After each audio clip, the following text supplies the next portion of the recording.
I find that meditation is not something you do. That I've got a pond out front of my house and it changes with the weather. And there are times when everything is still and the surface of the pond is really smooth and it's reflective. And the weather changes and it's not that way anymore. And I find with myself that there are times when I'm in repose and seamless with everything. And then the weather will change. And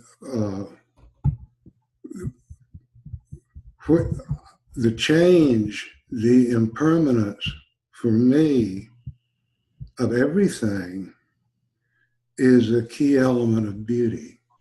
There can't be beauty without impermanence.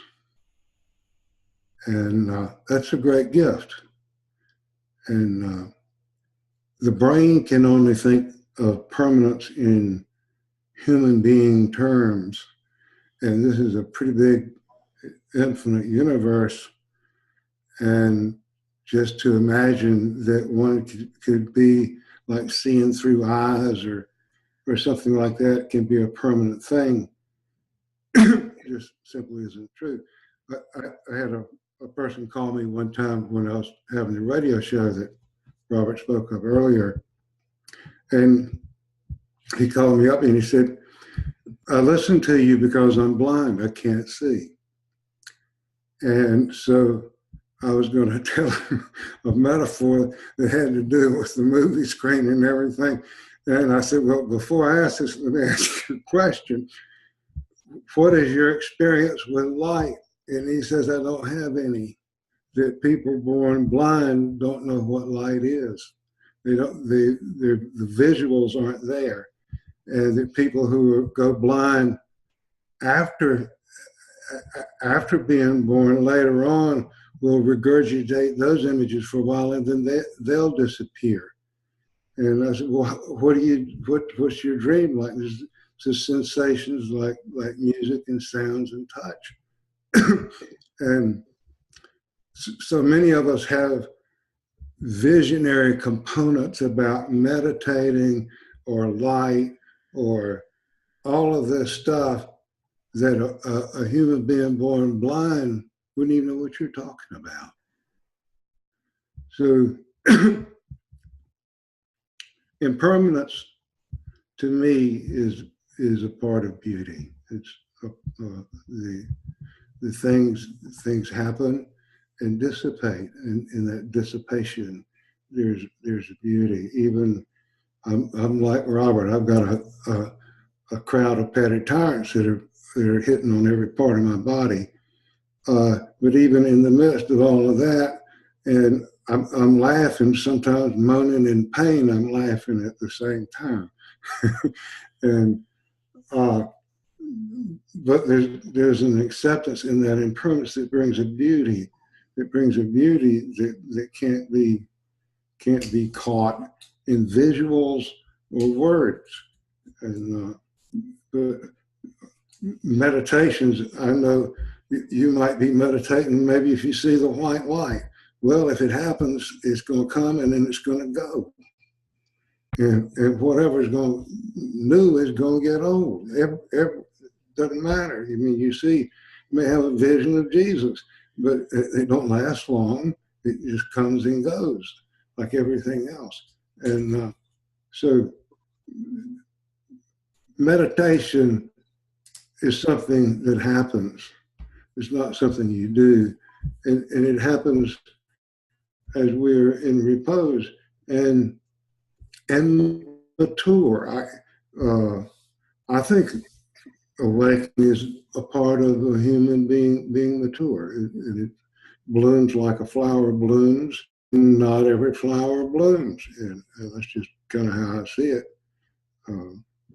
But the contrivance in meditating to achieve some goal or to see some light or to get into some state of consciousness is silly. because you're right in the midst of the most incredible vision that you could ever possibly have without effort, and you're wanting to replace it with an imaginary something, and it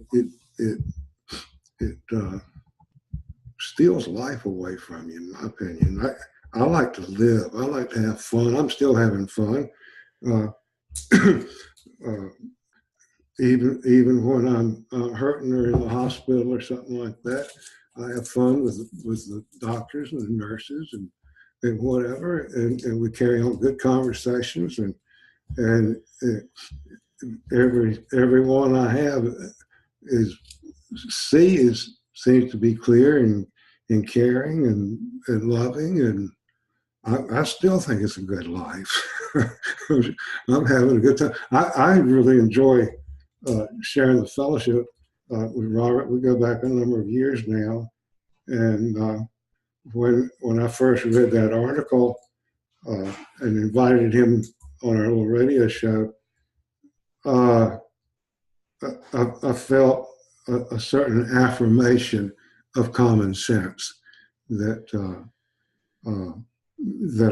I thought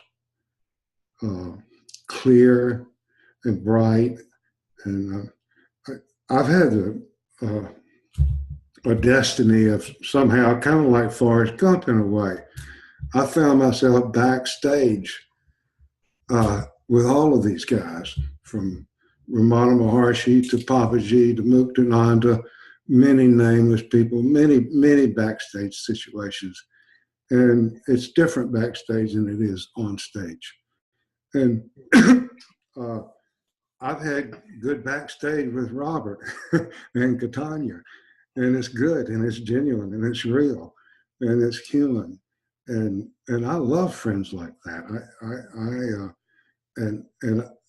As I wrote about Robert's book, it's a mountain of common sense and a sea of superstitions and beliefs, much like Ramana Maharshi was in his time and place, and speaking to the audience who understood a certain mythological framework of existence.